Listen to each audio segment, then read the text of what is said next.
Hello, this week's video is on an LS. I had to fix an LS for a friend of mine, and it mixed all the fluids up, the oil, the antifreeze, everything jumped the fence, and Jesus, it's a mess. And then I thought, you know what, it's gonna be boring if I just pull that out and do that. So I pulled it out and pulled it apart so you could see the head gaskets and shit. And then I thought, why don't I compare this thing to the good old small block Chevy that everyone knows? So everyone knows the LS is the greatest thing since sliced hamburger buns. But why? Not everyone knows that. I don't either. But I just was stating the obvious because I think you'll be interested in really what the difference is. Why does the LS make way more power? Why is it built like a brick shithouse? Why is everyone having orgasms over this thing and whatever? So here it is. Hope you enjoyed the first bits, taking the motor out of the old truck, and then the end is the comparison on the small block versus the LS. Enjoy. Good morning. It is Saturday morning. I couldn't find my Easter eggs. Really tired, didn't sleep well. I don't know where the hell I put them. Damn it. I'm gonna find them maybe tomorrow a little bit, but in the meantime, I better get some shit done. So, I put this project on the back burner, and I shouldn't have, but it's time to do it. It's got a 6-liter in it, and it's got issues, so I gotta pull the motor out today. Guido is allergic to dirt, snow, and mud. So I'm using 682,000 feet of cable/chain. I'm gonna hook it to Guido and yank this fucker, and here we go. Chain's tightening.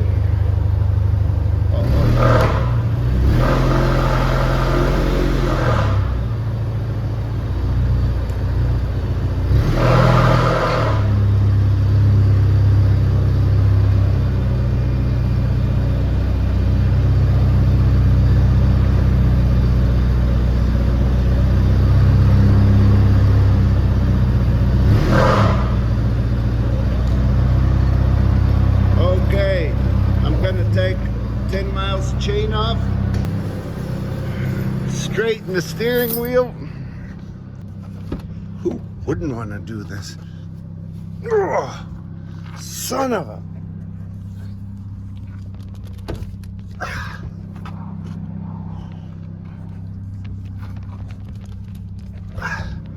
It's really easy. I didn't grunt at all there. Now, can you imagine life without Guido?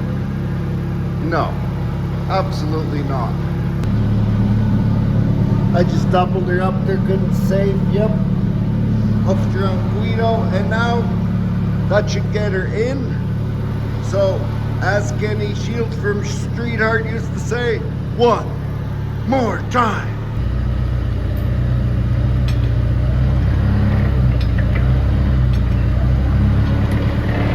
And we're in.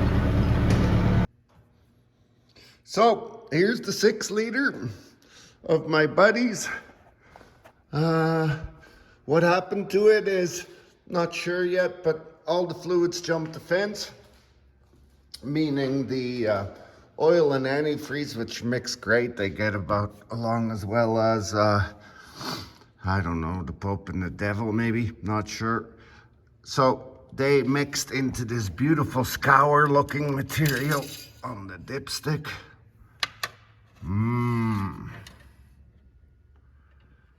That is nice. Way over full's another good way of knowing, yes, shit has jumped the fence. Now, this bucket is pretty close to empty, which is in the oil case, which is probably not a great idea.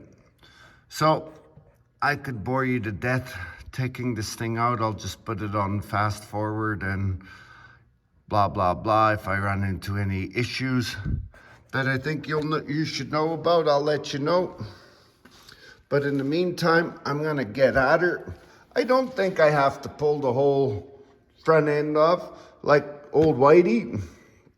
This should be a lot easier. I think if we take the rad cradle off, or the shroud I mean, maybe the radiator, pull the fan, exhaust, some wiring, some bullshit, some of this, some of that, some of whatever, and basically I'm gonna leave as much as I can alone. Okay, I took most of the shroud and shit off, undid fuel injectors with these beautiful stupid clips. I love that GM has a different design clip for everything, and it's like a mad science trying to figure out how to undo them. But once you get your reading goggles on, your old man stick, and just get pissed, they come off. So I am going to lift the intake off. It'll make life a lot easier. I undid the bolts on this row. Injector harness is done, mostly loose. So throttle body is unhooked. I tuck most of the shit in behind so I get a clear pass when I yank the son of a bitch. I'm working on this side now. And you guys remember the old video with this, the old Duramax? Yes, sir. And I said, I wish I was at home. I cut those tits off. Guess what I'm going to do right now, and then I'll show you how it works. So I'll do this first. See, it's an asshole to get on. So now I'm going to do the mods. Check it out. It was a special tool. Side cutters. Okay. Going to clip it on. Bang. Done. Now, you should always wear gloves. I mean, use gloves. Here is my favorite glove use. Okay.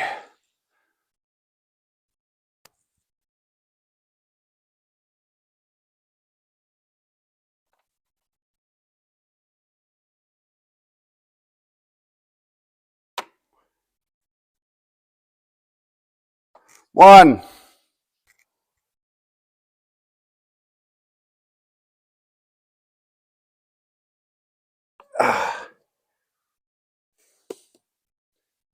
If you love her, wear a cover. So even big things like this, you can get it on. Other than I took the finger off. But you get the drift. Gloves.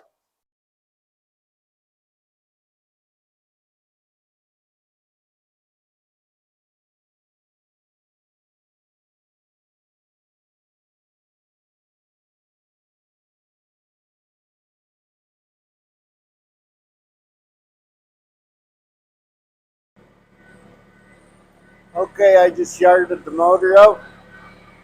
So everything went okay. I leave the oil lines on. Screwed the block heater cord up. That's all I got as a casualty. There was nothing really an asshole about it, other than every bolt. Now, if you can see there, that's my trick. I shove a broomstick above the frame rail, shove bolts in the dowel holes. That holds the tranny up, so now I can roll the truck wherever the hell I want. I'm going to leave it in the shop so it's not exposed in the weather, and I'll start taking this truck apart, or this engine apart, and see what the hell it needs. Okay, there she is. I'm going to take the motor out, or take the heads off, and see what ails it, clean this pig pen up, and see what we can find out. Clean the engine bay, put her back together. This is very typical LS problem. Back manifold bolt off. These surprisingly all came off. Lost a bit of skin, but well worth it. But this is why I rather pull the motor clean out, because usually you break those bastards. You can't really get the torch at them unless you light the truck on fire 5 times. So I rather not take the chance, pull the bastard out for the extra couple hours it takes. Wasn't super bad. I think I did it in about 5 hours. I pulled it out, which isn't great, but it's not bad. So usually it goes in a lot faster than it comes out, because everything is clean and you're familiar with it. So I will start this assembly and we will start, or I'll put it on, time lapse. Over.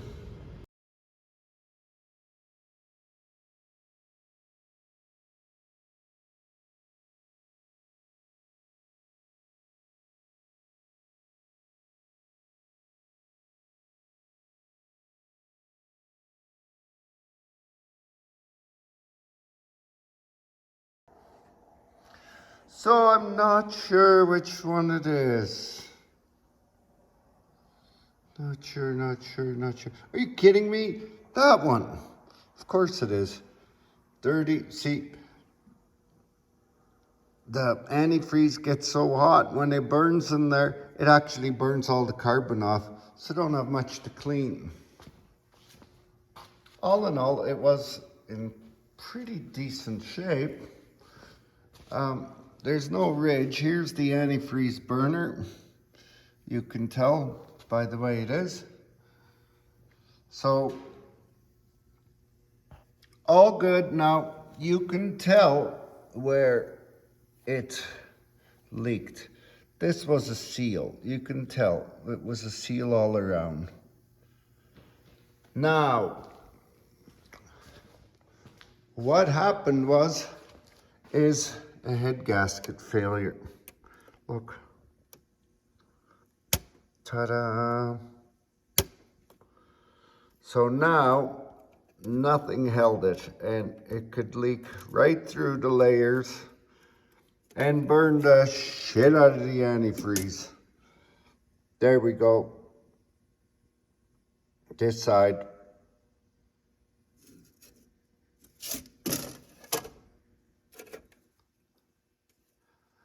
So I'm fairly confident I can do the head gasket, but I do have to, I'm gonna do once I clean it up, I'm gonna do a top dead center measurement.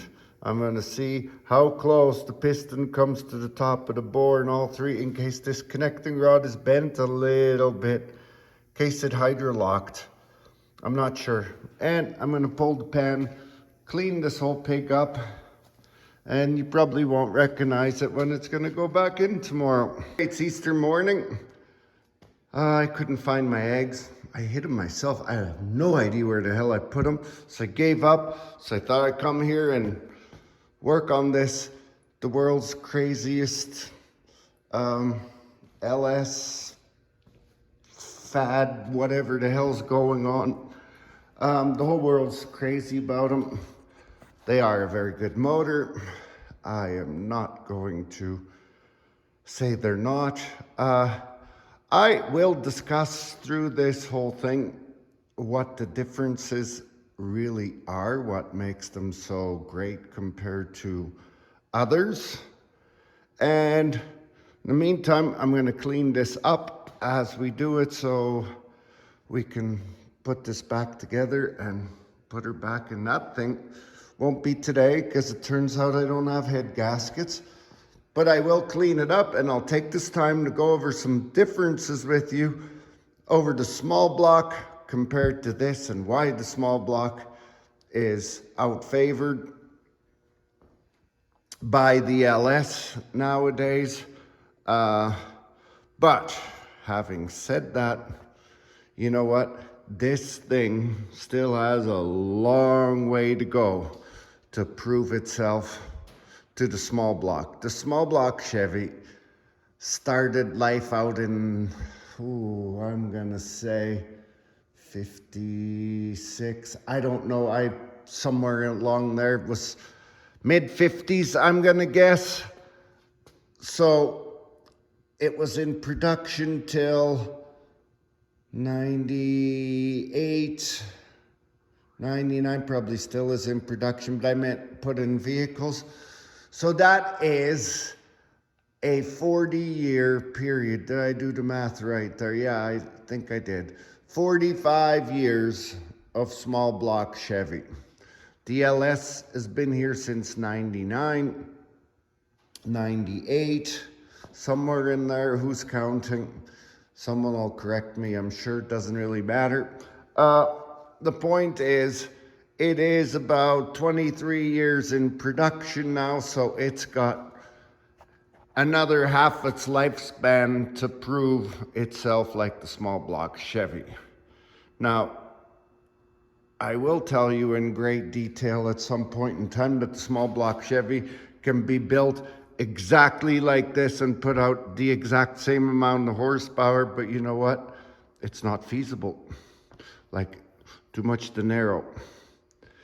Okay, enough with this. I'm gonna clean the floor a little bit, clean up, and then get it all dirty for cleaning this block. Okay, these are my weapons of choice. This is a little air tool. It takes these roll locks, you twist them on, it's great. It removes gaskets.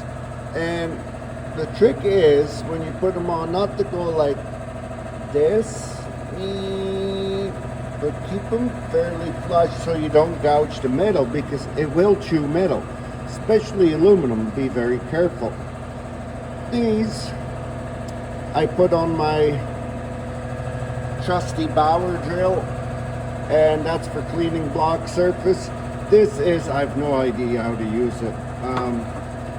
Looks like something used by hand, but I'm right-handed and this is left-handed by the looks of it, so I probably can't use that. These are for extended, mainly inside blocks I use them, but I always leave the extension on it because it's handy as a shirt pocket for a minute. And these are brushes that clip on the drill, also for the block. These are for holes and so on. This I use for lubing my air tool. This is brake clean. Now, back to the block, I don't use brake clean till the very end. I use solvent. Brake clean dissolves in 22.34 seconds, depending if it's the quick set or not. That's all bullshit. It just dissolves quick. It evaporates in no time. So, as you can see, this is the messy floor area from Operation Truck. So, I'm going to blow solvent all over this, let it soak. Then I'm going to prep the deck with my little roll-lock thing. You'll see that. Now, the solvent's going to run all over the place, which is great, because then I grab my trusty squeegee, squeegee it all over the grease, and I clean the floor, clean the block, all in one step. No Zorball. Like, Zorball is great, or floor dry, whatever you want to call it. I just hate having a mess, making a bigger mess with Zorball, and then cleaning it up, and then you still got to clean it with something because it's stained. So to me, I rather just deal with it. Okay, off we go. Sorry, I should have mentioned, here is my solvent. That's an empty brake. That's how I buy brake clean, by the way, because I can't afford buying it in little cans. It's too expensive. Use it too much, so I use it in a little pump can I showed you earlier.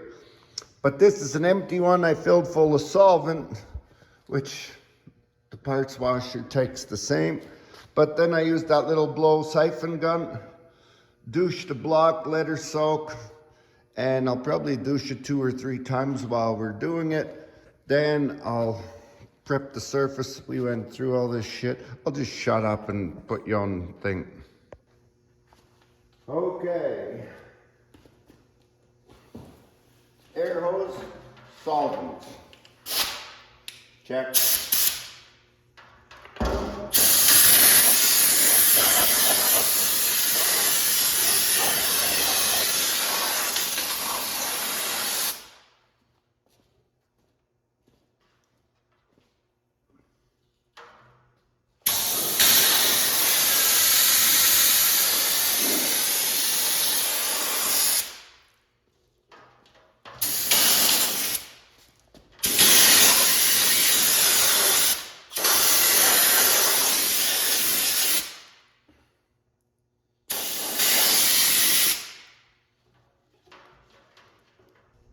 I forgot to mention, you need to grab your most comfortable chair, sit down, and make the most of this situation. So here's how I like to oil my air tool. I just squeeze the trigger, put this in, give her a squeeze, little dab will do her. Lube's coming out. Okay, getting the roll lock. And they just simply twist in place. Okay. Now remember, not so much like this, or like that, or like this, or like that, but more so like this. Anyways, here we go.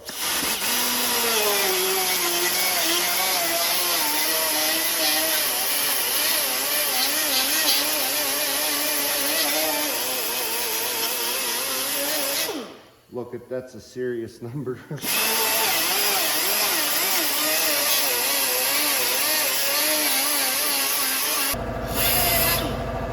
Now the perfect face for this is this as you grind.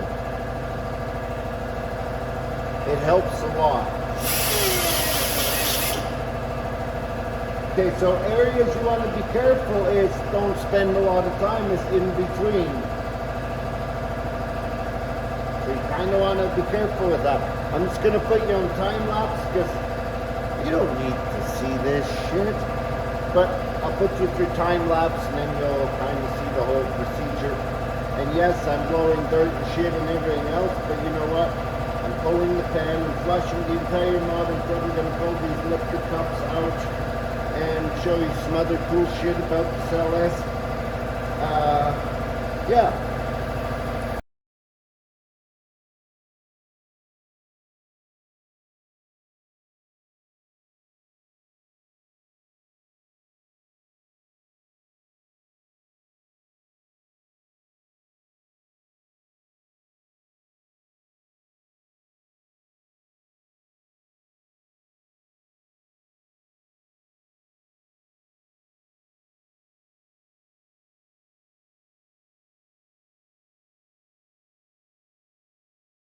That was a lot faster for you than it was for me, but as you can see, the floor is becoming clean all at the same time as the block is. And even the air hose, check that out. It's like a popsicle colored freak snake. Whatever. So, as you can tell, this thing is cleaning up nice. I personally wouldn't have given a squirt of dog's piss for it the way it looked before. But now I'm starting to appreciate it, like it, and it's looking better and better and better.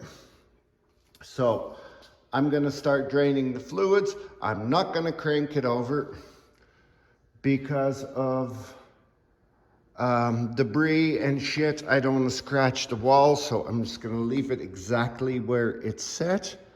The pan is still full of diarrhea and mixed oil and antifreeze and whatever. It's hard to believe because right now you think, oh, that's a stellar block. But once we drain that shit out, you'll change your mind again. Then we'll pull the pan and then you're gonna change your mind one more time how ugly it is till we clean it up and you'll all want it after this. But whatever, it's exactly 30 minutes into the cleaning. So it doesn't take long. And you know, solvent's your best friend, and I'm pretty sure I'm not gonna have any paint left on the floor because this shop was used to me and I prepped it with nothing. I just swept it, washed it, and then painted it. And turns out I should have acid washed it and whatever. I did use the floor paint, whatever the hell that is. Some of you paint people will know. But I'll probably end up redoing it, but I'm still glad I did it because it still looks better than nothing. And otherwise we'd have nothing to talk about at this very second that we're talking about this. Okay, back to the motor. Okay, we're gonna drain the calf scours. Engine stems are great for changing oil because if you put them straight up and down, drains on this, drains, it just gets shit everywhere. It's awesome. So I'm gonna use the shim package that did not come with this kit. 4x4, 2x6, and the old drain bucket. Now, as you can tell, this one already has some scour bait in it from what I drained out of it before. This came out of the radiator of the oil cooler, if you guys remember. So, needless to say, it should dive right in because that's bait. Okay, I loosened the bung. That or I'm Mr. Bionic Man. Yeah, it was loose. Okay, you ready? Can't wait for this. Hopefully it's gonna come out of there at 80 mile an hour all over me. Straight antifreeze. It's awesome, really doing good here. Okay. So I have to let it drain on my hand because that's my funnel right now. Over my thumb into that. There's almost no antifreeze in it.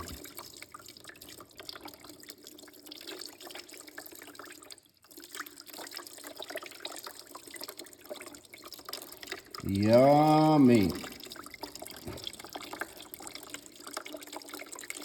It's way, there it goes, kind of. Yes, look at that. It's kind of like when they make fudgicles and stuff, looks like that. Look at, yummy. Yeah, it's nice stuff. So we'll let that drain for a while. I'll put the bung here. And I might want to wash my hands. Then we'll pull the pan and let it make a mess again on the floor because that's what I like to do.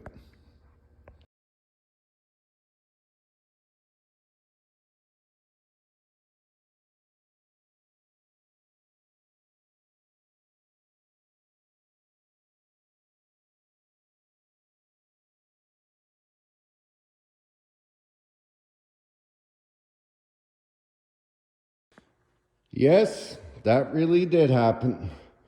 I thought the pan would stick. They usually do a little bit. Not this one. Must be the scours. Anyway, you can see how lovely and clean it looks. Good potential of caca, gooey. Now, here's the pan. Oh, come on, don't judge. You've all had these days. Whatever.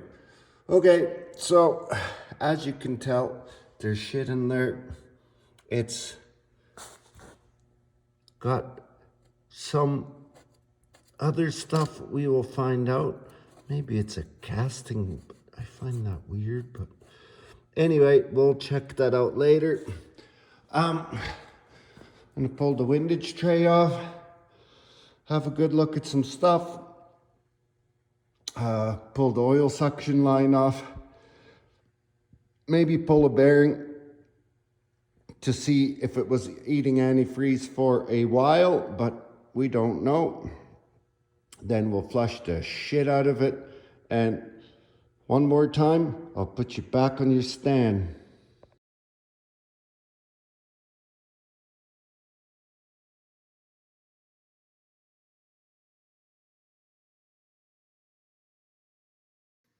Okay, it's video time.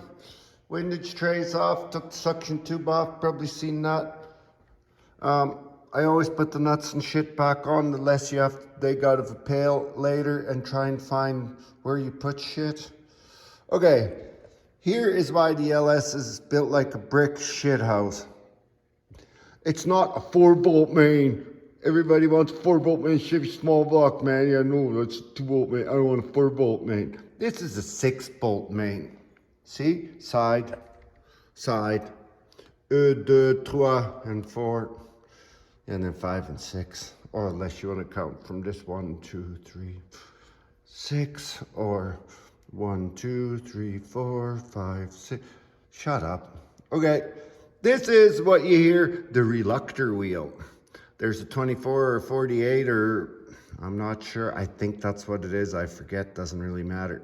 But anyway, this is where it picks all its time up from. If you look down there, there's the sensor. It just reads the little tits and then fires and sends injector pulses to whatever we need when we need. So if you look at this, there is no way this thing can walk either way, dies or dat. So this is why it is built like a brick shithouse. Now, the other beauty of the LS is they don't leak. But look at this, it's a flat surface gasket. It is just amazing. The gasket is reusable. They have like an O-ring bed in them. So you can take this thing apart. They use it on the timing chain cover. They use it everywhere. You can reuse these gaskets, and if you're worried, you can use a hair of silicone, but then you pay for it next time on cleaning, whatever. So there is a few things at this stage we want to check. That is timing chain. That looks like a roller chain off a combine. And you can actually see the camshaft in places. So we can check for lobes. And mainly we'll pull a cap, but not till I clean it. And then we can comfortably turn it over. But you can tell the stand might interfere. Maybe we'll get lucky because it was rubbing a little, but we'll see. We'll clean it up first, then we'll touch base. Now, before we give all LS this credit, just a little bit of info. Mack trucks, yes, the Mack, the Bulldogs, they had this design back when Jesus went to kindergarten. Yes, they come up with this so many moons ago, and you know what? It wasn't very often you found the crankshaft in an oil pan on a Mack truck. So, LS, say thank you, Mack.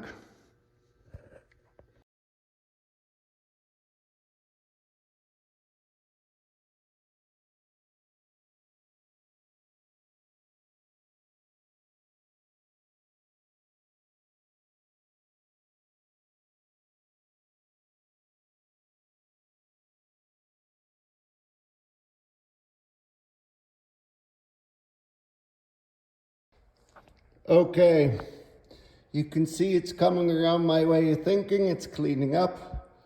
I'm gonna turn it over exactly half a turn so I can do the opposite side of these filthy shitholes. I cleaned the bores out. If you were fast enough, you've probably seen it. I washed them clean, so now I'm comfortable with turning it over because all the debris would have ran out and I flushed the shit out of it with solvent. So I did both sides, so I'm fairly confident I can turn it over now without scraping and making a mess. So here we go. I'm gonna grab the tool of choice that everyone would use, the Texas. I like using the Texas to turn over the motor.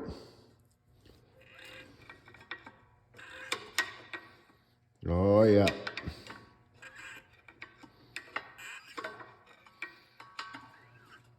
I'm pretty sure I can do it by hand, but I can't hold the camera at the same time. So I'm going to painfully put you through this for 31 hours.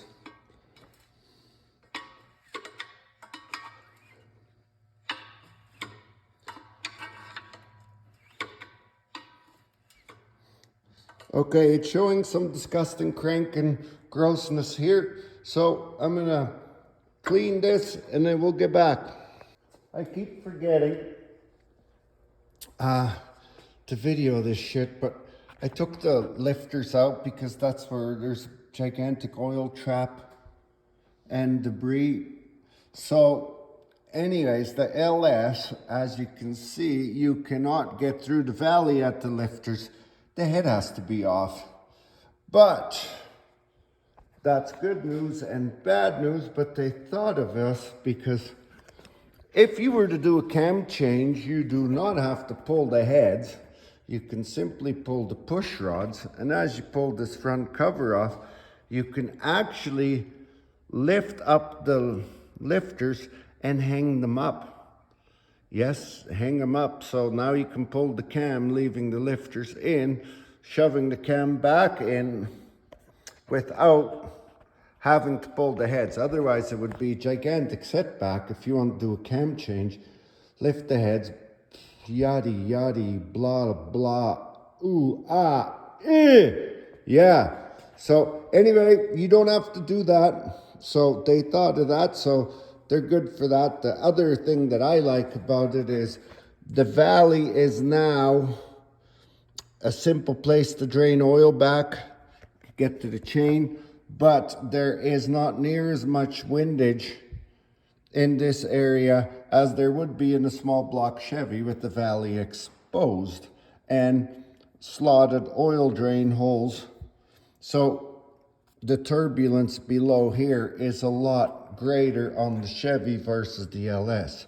So this design kind of wins. The other design is, look at strength the block has. Like, it's basically webbed now, which the small block isn't. Just imagine we have to grind this area, I guess, cut a straight line, cut this area out on the small block,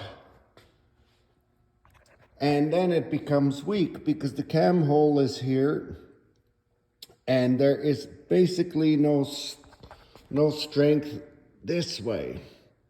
So now the LS is like super strong because it's webbed like crazy, which makes them take 1,000 horsepower and live. So they're again a well thought out block.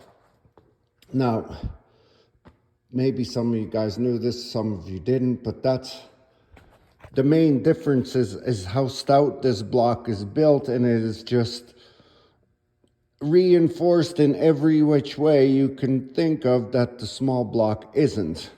The LS is known to crack here if severe heat, major abuse, mainly carelessness is used.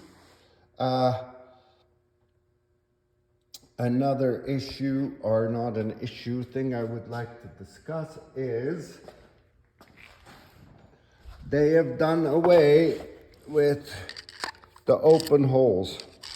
These LSs are all blind holes, which means no sealant because they do not go in the antifreeze jacket. But it means clean the threads, put brake clean in it, suck them out with the motor upside down, because any shit you clean falls in the bottom. If the head bolt is long, it's gonna actually seal and bottom out and you will not get them snug, or worse, put a hairline crack from the thread to the outside there, deeper in, which you won't see. So it's good, but yet bad. So clean the threads, these are metric. Flip it upside down, brake clean the shit out of them. Clean them up nice. Just take your time and do it instead of sorry later.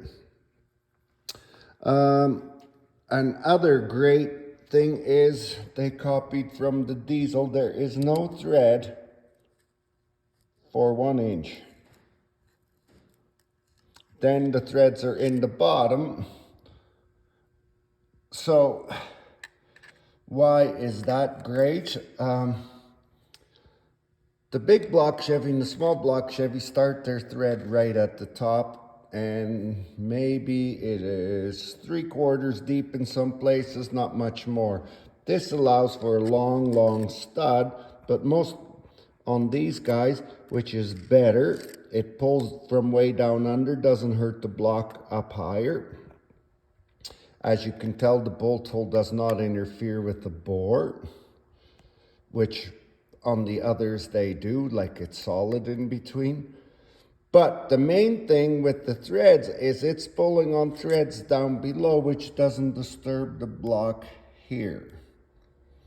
On the small block and big block Chevys, if you torque them down, it will actually pull a bit of metal up and taper it. This is really exaggerated, but that's what it would look like. So what I always do in the small and big block Chevys, if they're gonna be like a severe duty, I will chamfer this hole at least an 1/8 inch to a 1/16 below the deck so it doesn't pull on the edge of the block, you know, starting to disturb the head gasket issue, because the clamp force here will be higher than it will be in this area. But they've resolved that by putting the threads down. Diesels knew this many moons ago. Again, I think a lot of technology in this block came from the diesel motors. Having said that, I guess we'll move on. These are the rollers. I do keep them in sequence. You don't have to on a roller, but a flat tappet is a must. The other thing I was going to mention to you is the keepers. So a small block Chevy, the later ones, or the big blocks use a plate in the middle and those little figure 8 patterns you drop around the roller lifters to hold them in place from the lifter from turning sideways. The retrofit use a link bar across the lifters and you put them in as pairs, blah, blah, blah. Here is the LS. They just simply, the flat part of the roller lifter goes in these flat areas.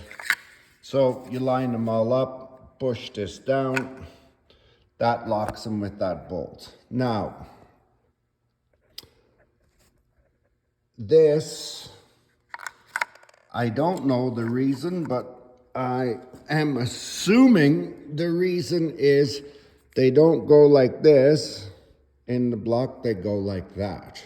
So good way to know it is put the lettering up. Now, I think it is because the oil cups around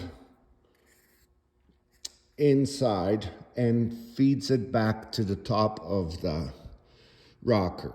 Not sure on that. If someone knows, correct me, but if I was a betting man, that's what it would be, is for oiling purposes.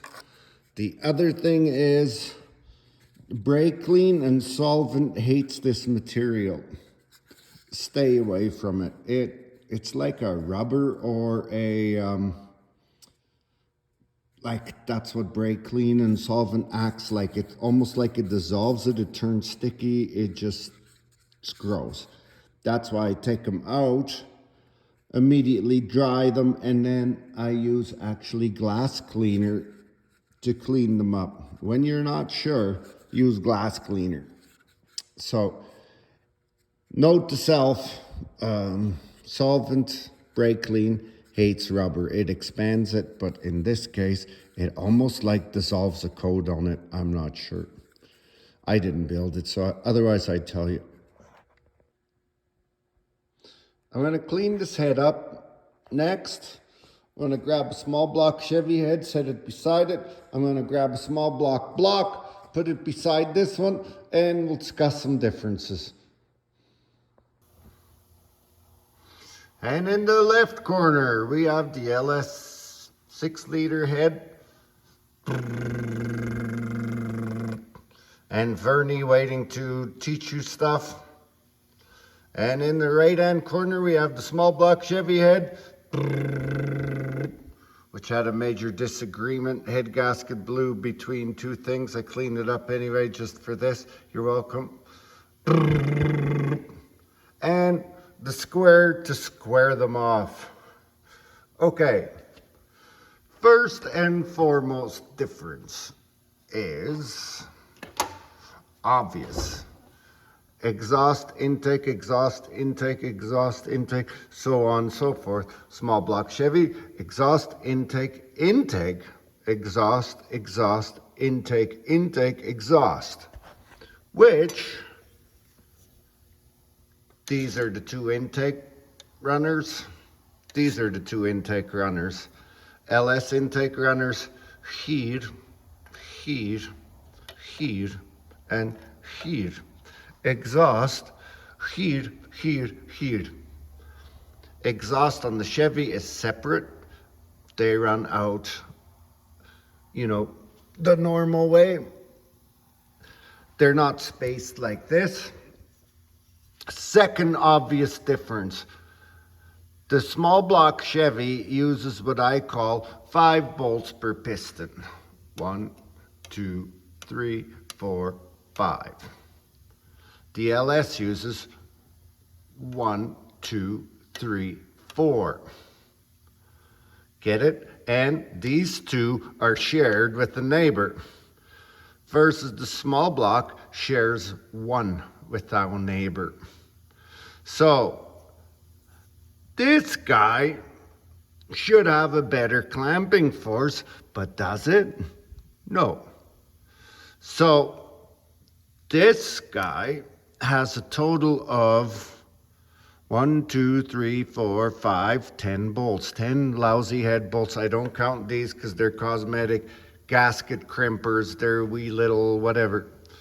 The Chevy has 1, 2, 3, 4, 5, 6, 7, 8, 9, 10, 11, 12, 13, 14, 15, 16, 17 bolts for the head. Did I do that right?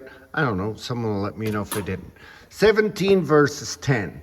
That's almost half the bolts. So these tell you right and straight off the get-go, do not cheap out with a shitty bolt. Use new bolts. These guys are working twice as hard as them.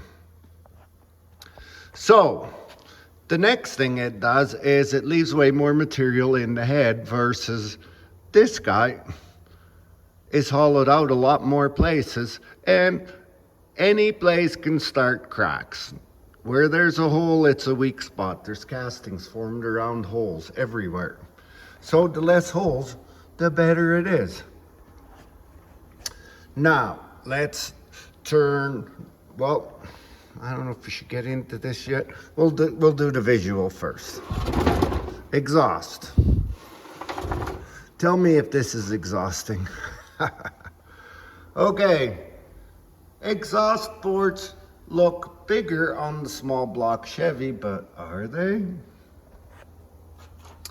So, let's just see. Let's get rid of this. Put it to a side we all understand, even though I'm Dutch. So let's say 1.25 inches by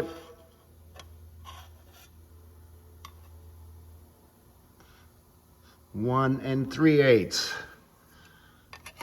This guy's 1.5 inches by 1 inch and 1 1/8. So you do that math, this is actually a hair bigger. Believe it or not. You would never guess it, but you know what? Math does not lie. So, angled plugs, straight plugs. they do share a little bit of likeness. They use short bolts. So, having said that, they are a fair bit bigger on the LS.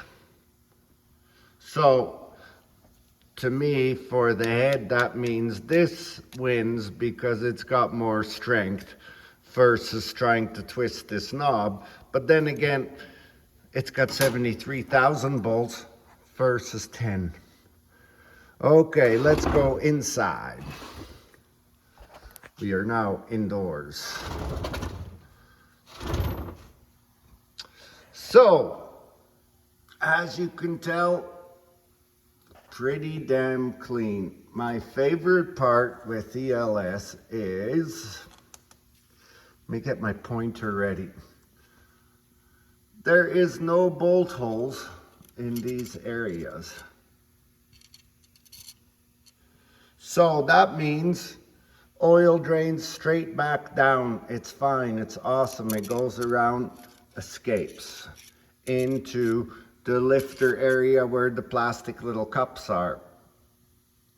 So the only place for dead oil is around the head bolts, but not really, because there is a drain, so it drains. So there is really 0 dead spots versus the Chevy small block shit rots here.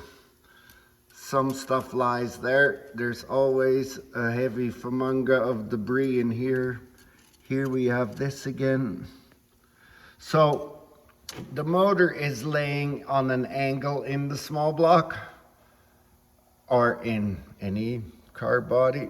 So that means the oil fills along here and then has to go back this shitty little drain hole here or here. That's the only place for oil to drain back unless it fills right up, and it will come down these. These are the push rod bores. Now, valve cover gaskets suck on the old small block Chevy because, as you can tell, there is virtually no depth here. So if this gasket was a shitty steel, which it can be because this thing is about as round as a fat kid's cheeks, it doesn't seal, especially with that cork one. You silicone it, it just greases, it slides to the side, leaks shit everywhere. It's just a bad design.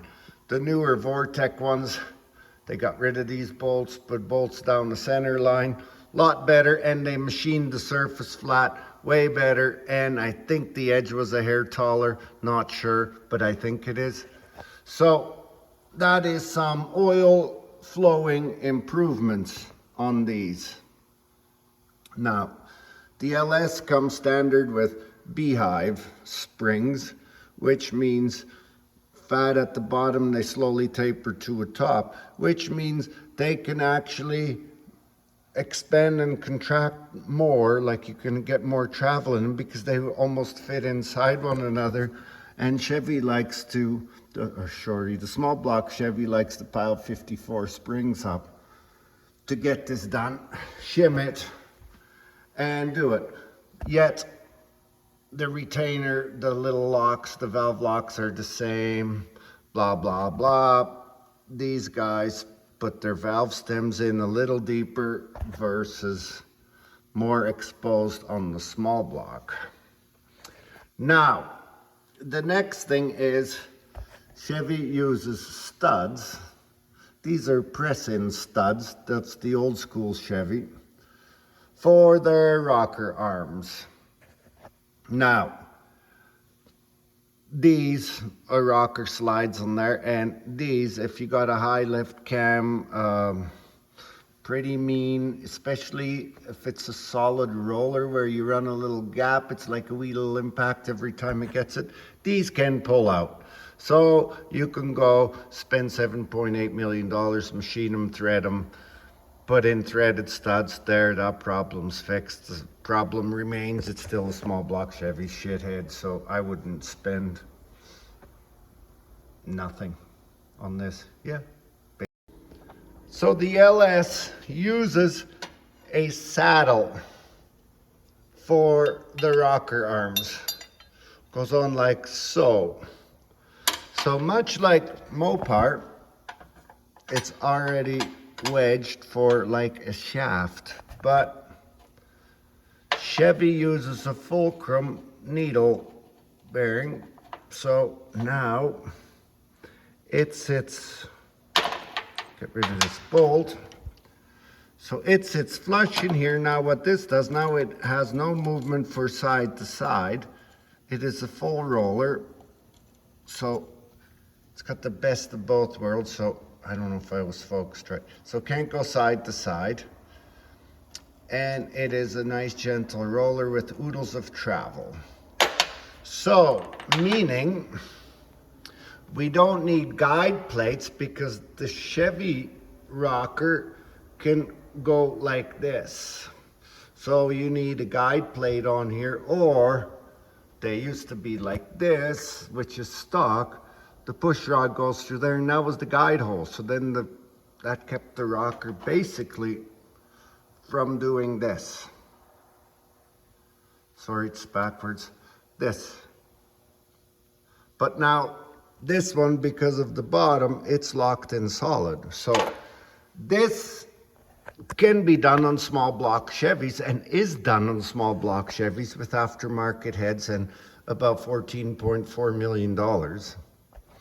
Comes standard in your junkyard LS motor. Okay, let's move to the intake side.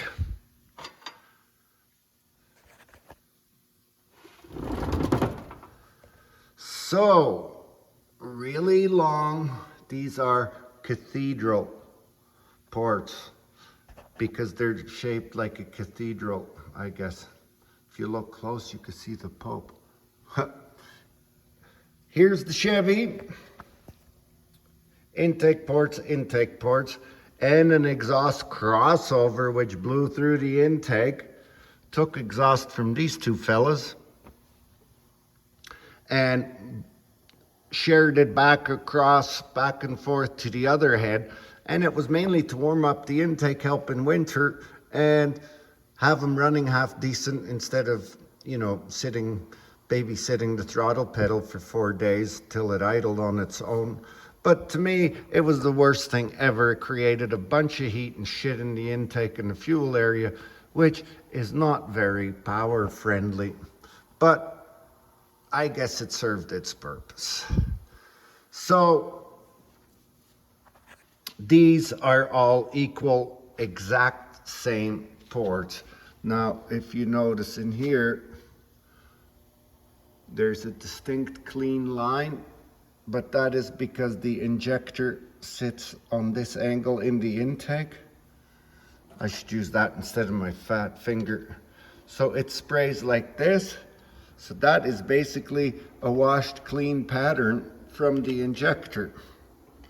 Remember, the intake on an LS is just an airflow box. It doesn't do shit, it's dry.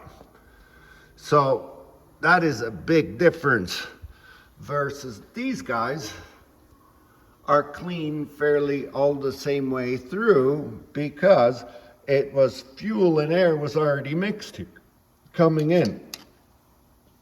So this area is quite a bit different in reality versus this guy. Now, this one has probably, I'd have to figure it out, but I think about 3/4 of an inch more flow than this guy.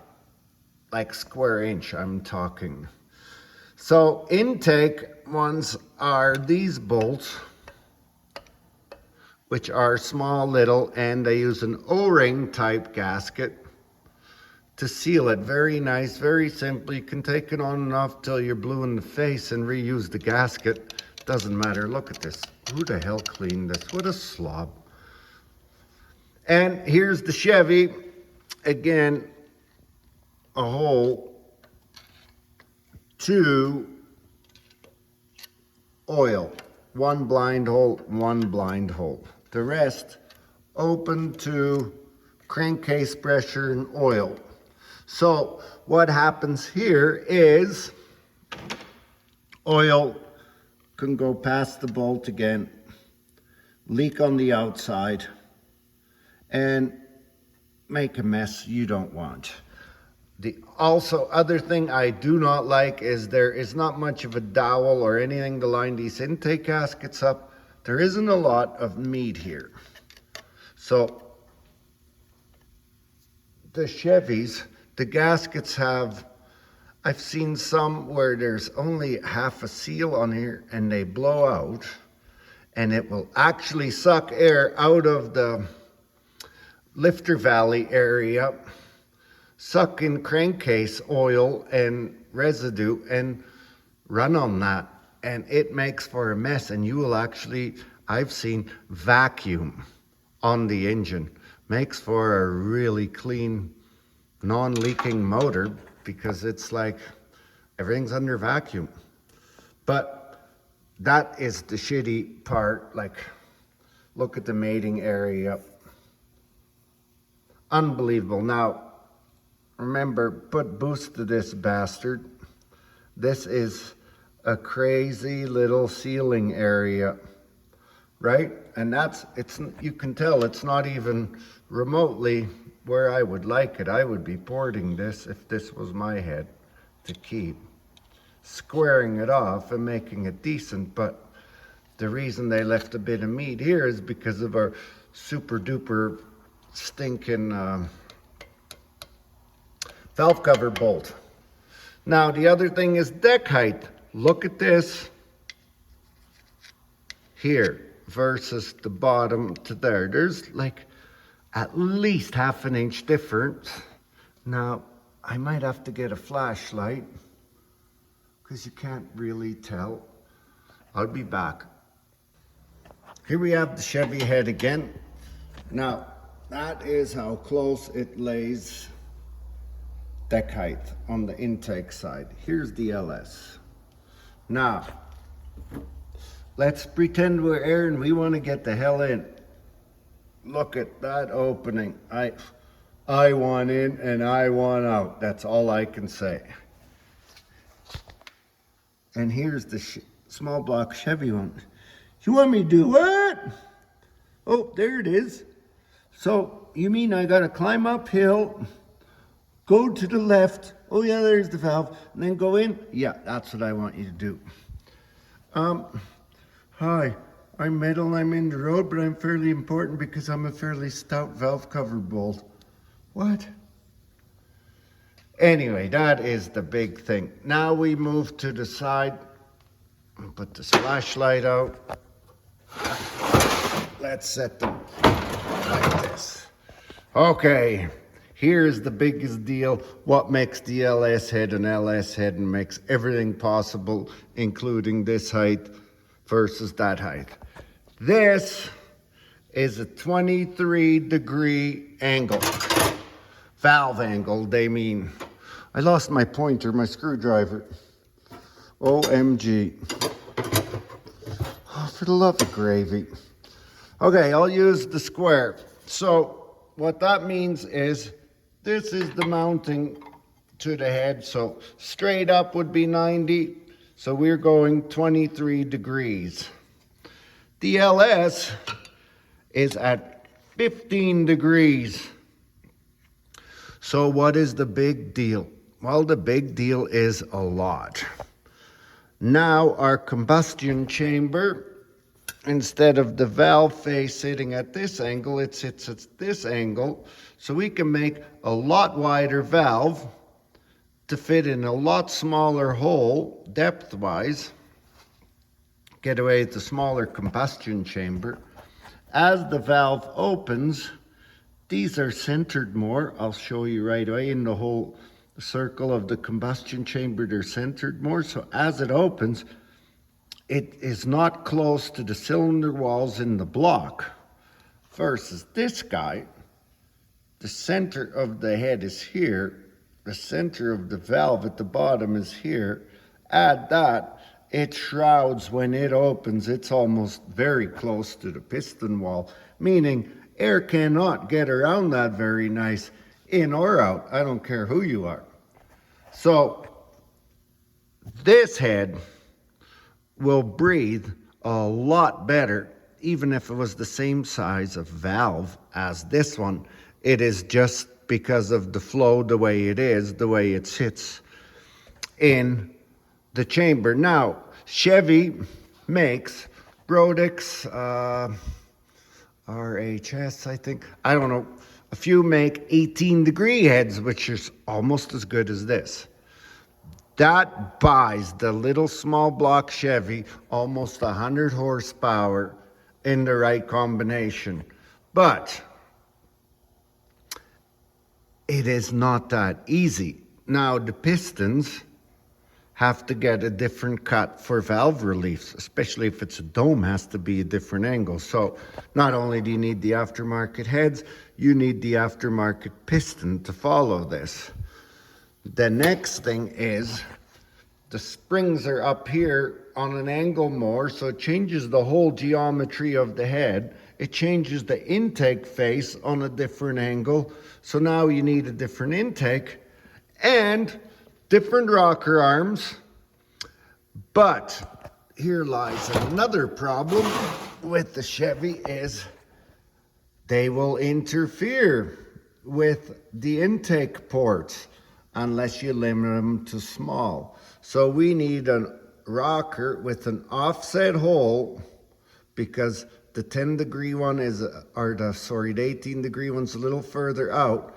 So it interferes, so you have to have a rocker arm with an offset push rod hole to go in there. And never mind that, that isn't enough. The lifter at the bottom has to have an offset hole to clear the intake ports on an 18-degree Chevy small block head. So basically what I'm trying to say is you're going to spend, believe you me, $5,000 easy to change your small block Chevy to 18 degrees versus 15, which is better on the LS, for free. This came with a junkyard motor. It's aluminum, this is cast. So it's unfair to say the small block Chevy can't do what the LS can. Yes, it can, but it doesn't make financial sense. My wife tells me, you're dumb. Go to the junkyard. But no, she doesn't. She doesn't know. I don't tell her this stuff. So that is a big, big, big, big difference. Oil drain, air flows, and the degrees. Now, I'll flip them back over on the end, and then it's probably bored you more than long enough with this. I think there's about 82 pounds difference. So I'll see if I can tell you the difference by looking at it on this angle. There you see it. Here's the LS. Now, I'm going to point this out. So here we have, you can see it. I'm going to grab verni and set it. God, this shit's hard when you use one hand. There's trouble enough with two. There, can't focus the camera. Anyway, this is the depth of the chamber. Check that out. See the difference? So, lot smaller combustion chamber, more compression. Awesome. So, look at the distance here, the end of the intake to here. Look here, we have a straight wall. So there is basically 3/16 of an inch, and as the valve opens, it's going to be here, but very close to the cylinder wall here and here. So what I'm trying to say is the airflow from here to there is complete shit compared to here to there. Here we have the LS. Here is the only bad spot is here, but as it opens, it stays clearanced. This one runs into danger, but there is still more on the LS here than this one. But here we have wide open spaces. So the bad breathing spot is here to there versus here to there. Spark plug to intake. This is a straight plug, so meaning it's here, but look at the distance. It is away from the intake. Now look at the LS. It stays free and clear of the intake valve. It's angled away from it, so now it doesn't interfere at all, and when it's done, it explodes right at the top of the roof, not a quarter to half-inch down from the bottom, making this a way more better combustible head. Like, if I was an explosive guy, this would be my hero. Okay, moving to the exhaust. The exhaust is the same thing. It is shrouded here pretty good, and this is a small valve. But this, I shouldn't really compare that because this is a stock Chevy head in its day, which was a piece of shit on the 1970, I think it's a 464 head. It's a piece of shit head. But this is also a factory head off a 6 liter, so what do you want to call it? This is state of the art compared to this. I'll go over the Vortec head versus this one day, and we'll do these differences and I'll show you. Anyway, where the hell was I? I was on the exhaust. So the exhaust is here. So shit to shit. Here, shit to shit. Way bigger, faster, more, better improvement. This, I love. I call that the heart shape. And some of the big block Chevys have this, and I love these heads. They flow better. We are pushing at it this way. We're coming at it.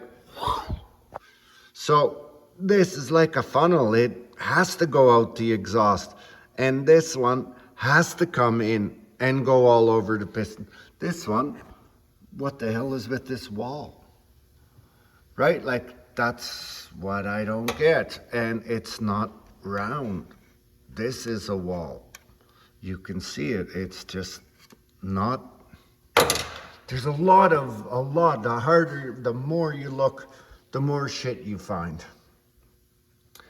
So these dowels go in to the head as well as the Chevy does on this one and this one. They sunk in this guy, so I gotta push that out, but I don't know why the hell I'm even talking about that, but I am. So, hot spots. When Chevy blows this gasket, head gasket, which happens more than once that I've seen it. I've seen it probably 14,015 times when they use a stock head and a fairly lumpy cam and timing set by ear or whatever, not a superly tuned motor. So if the exhaust was, or if the timing was retarded, you can't even use that word anymore, so I don't know how we're going to have to talk with timing on this. So if it was late timed, exhaust heat builds up huge. The more advanced, the cooler the exhaust, but you pre-detonate, so you ping. So perfect world, it's perfect timing. But if I was a betting man, this thing ran retarded timing. I mean, late timing forever. And it got so hot, and being exhaust next to exhaust, this got so bloody hot, it just blew the gasket out and then started doing its thing. And it doesn't take long. You can actually see it wore in, and it sounds like this. Yeah. But here's another old school difference. None of the lights in the dash tell this old girl to keep going or to stop. This thing would have 20 buzzers and foo-foo lights on saying, stop the car. Now, I'm pretty sure you can run this thing without a valve cover for oil drain. Now, we'll set them flat on the table just so we can see.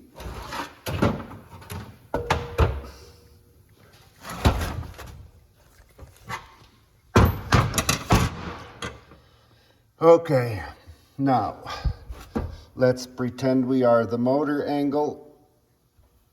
So we sit roughly like this. Look at that. Everything drains. Now let's put this one at its appropriate angle. OMG. What do we got going on? Quite a difference, hey? Now look at the valves. You can really tell the angle. They're about the same straight up and down as the valve cover. Versus this 15-degree. Hands down, super head, super engineering. It's just way better all around. But I don't blame the small block Chevy. Who the hell knew? Who the hell knew? And you know what? We're still kind of bad when it comes compared to a Honda or something where they're making almost 3 horsepower per cubic inch, and we feel like we're breaking new grounds at 2. And that's saying a lot. Okay, we'll go compare blocks now. I'm upstairs in the row of shame and parts. So here we have in the left corner a small block Chevy, and oh my God, it's a 4-bolt main. Wow. Except it's 2-bolt and 2-bolt. Funny how that is. You know, I find it so weird. There are so many 2-bolt mains. I seen the cranks laying in the bottom of the oil pan. Not. Here we have DLS. 4-bolt main over there too. And the 6th bolts. Now, let's go over the differences. So, this area of strength, piston is bored out into the main right to there. So, 4th hole from the 4-bolt main to there is like, good God, 3/4 of an inch, if that. And this one is maybe, let's do this. Okay, let's compare it to that. Oh my God, there's like that much more. Bottom one.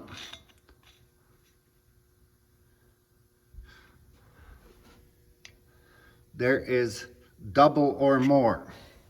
Now, a block is weak here because they machined it out. Now, let's drill our 4-bolt main hole in there and weaken it even more. So to me, where the hell are we going with this? I like a 2-bolt main just as well, but you know what? Join them. Make a steel plate, a girdle, to join all of them. And I think the 2-bolt main block is stronger. If you go about it that way, it only makes sense. Now, people will argue, and rightfully so. Why wouldn't you? All right. Because of the 6th bolt they raise the bottom of the rail out to here on the LS. See, the Chevy would end the block, the small block Chevy. God, I gotta quit saying they're both Chevys, moron. But it ends the block right here. But in order for us to go with the 6-bolt mains, we extended the shoulder. So that does quite a few things. It makes a beautiful mount for the oil pan. When the main caps sit in here, it is flush with the top, providing all kinds of strength to the block this way, like it's basically bridged. And these are great windage trays. They're already built in windage. The oil can't come up and do near as much as this. Look, like this is our pan rail. It's a straight tin little wall. It just wants to. But here, it's different. It's, you know what I'm saying? You know what I'm saying? Yeah, so big difference there.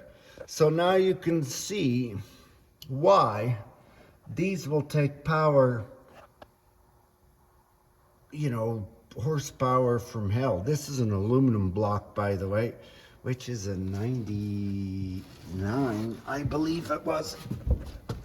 It blew up because of boost and leanness, which I will show you shortly. Okay, so these are the motor mounts. They're webbed in every way. These are webbed a little bit, but not exactly like this one. So where in the hell are the frost plugs? Huh? Remember the boat one I showed you? What good are the frost plugs? They're okay, they have their spot, but you know what? I don't know. Check your antifreeze, it's easier. So, here is the timing chain area, and you can see the main cap joint right here, and then this is the center line, which would be, I don't know what the measurement is, but it is not much different on the LS.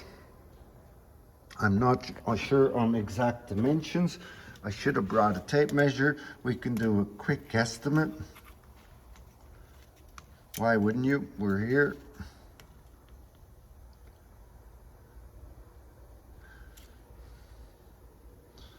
Yeah.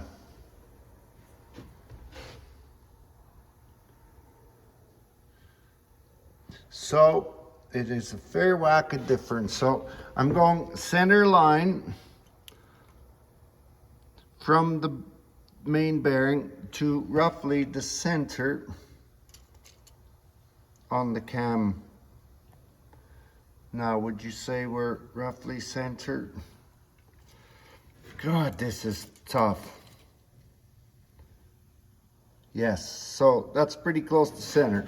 So now I'm going to line it up with the center on the LS, which is here. But you can tell we're at least 1/2 to 3/4 of an inch away from the center, which means our rod to camshaft clearance, if we decide to build a stroker from hell, it's not going to hit the camshaft. So it's way easier to build a stroker, plus the dimension here. God. Here, pretty close to my thumb. And this one was clearance, because this was a 383 before it grenaded. Compared to here, look, we have over 1/2 inch. So you can stroke this thing, not have to send it to a machinist, not have to do a bloody thing to it. Again, well thought of, way better. We're back. Here's the mighty LS. And It's bad point. And here's the small block. And its bad point is here too somewhere. It's got a cracked cylinder wall somewhere. Whatever, what ifs. Okay, here we have the main difference is what I was trying to explain before. Anything from here on that way is bonus compared to nothing. Open valley lifters. Closed valley lifters are in the webbed area. So this is like a gigantic support bridge for the whole block. Now, compression is so high and lift is so great, a motor will actually split, especially small block Fords. I've seen them split the block wide open when you try to get too much power. Now, that is because there is no strength in the V. I should be doing this one. There's no strength in the V itself. It wants to split. Of course, it's got a head start. Everything is already cracked, like our hold. So you can go from the weakest spot to the weakest spot, which wouldn't take much. The only thing the small block Chevy has to save for itself is the end walls for that strength, which if we compare this to a small block Ford, you would see the difference why it cracks before the small block. But this is a Chevy weak spot when you need to consider aftermarket blocks, which is in my books 550 horsepower. Get rid of the block. But depends. You can get away with 600 if you street it and you don't drive it all the time. Like, who the hell's driving? Like, do you pin it all the time? I'm not going to get into this. So here you see our basic 4-bolt pattern with water flows. So pretty good. And here we have our pattern with different kind of water flows. And it is quite a organized confusion compared to the LS. Now, as I said before, you see how the threads start right at the top of the bore. Every one. So this is where I was saying when the bolt tightens, it actually pulls on the material right there, versus the LS has no thread till there. So it will not see that. And if you, it's tough to say. If you look at an average head you pull off of an LS compared to a small block Chevy, you'll see the clamping force, like the pattern of the clampness on the gasket and whatever, is generally a lot nicer. But is that this? Is it that? I don't know. Whatever. Think what you want. So here again, open, I mean, all open. So these go into water jackets, and like this thread, do you see it is only maybe 5/8 of an inch long. So there isn't a whole lot of thread. Like, it is known for small block Chevys to strip these easy and helicoil. But like you can tell, listen, there, smooth. So it's basically this much thread. That's not very good. This LS,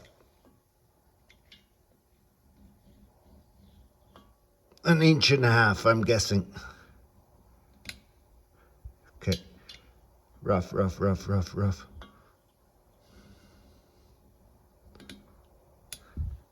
That much, way more.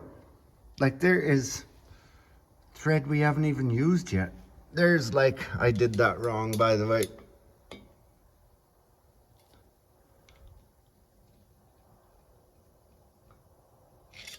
inch and a half. Inch and a half of thread. Like, that's huge. So a stud is awesome in that one. A stud is great in that one, but you know what? It still relies on 5/8 of an inch of thread in shitty casting. And remember, these blocks are already 70 years old, some of them. Not all of them, some of them. Now, the lifter valley. Because of the 23-degree valves, where they have to run them on an angle, they can't run their valves wide apart because they hit the cylinder walls, especially at this angle. Like, that valve is coming like this in the cylinder wall area. So they have to run the valves narrower so they don't hit the side and still screw with the flow. But now their lifters are run not far apart. See that? I would say that's like a, I don't know, whatever in between. Now look at the LS. There is a huge difference. That's the 18 degrees. So you can only do that with the 18 degree, which is why I was telling you, when you run an 18 degree head on the small block, the valves are now wider apart. So now you have to offset the rocker to meet the push rod hole, cheat at half the difference. And we grab a roller lifter with a hole offset in the lifter, so the push rod is on this side of it to grab that. And that's all feasible, but you know what? The load on this lifter isn't dead center on the wheel anymore. It is leaning towards the push on one side, which, yes, it doesn't matter, but it's actually wanting to push the lifter. Friction loads the other way. Oh my God, we can go day and night in this shit. You get the picture is what I'm trying to say. It's $5,000 at least to do it, compared to it came with this one. So the top, you can tell how beefy that thing is compared to this, right? So these are the main differences. Now I'm going to put you over one more time. This is the last of the boringness, I promise. Some of you guys will find this really interesting, other than, yeah, the LS is great, man. But yes, it is, but why is it great? So this is what this is kind of about. It's carried away from doing head gaskets on an old 6-liter, but whatever. So here we have the ass end of the small block Chevy. This was the better block, the W.O.W. And here's the aluminum 6-liter. So here is our famous 2-piece rear seal, which leaks about as often as a sieve. And here we bolt on a structure and use a CR 1-piece seal, which virtually doesn't leak. And these are all flat O-ring typed bosses. So one thing I forgot to mention, but we'll go into that detail when we rebuild the motor for old Duke, the square body, where the oil pump's located, why they did what they did, and yada yada yada. So back to strength, look at the block depth. Here, the height compared to this.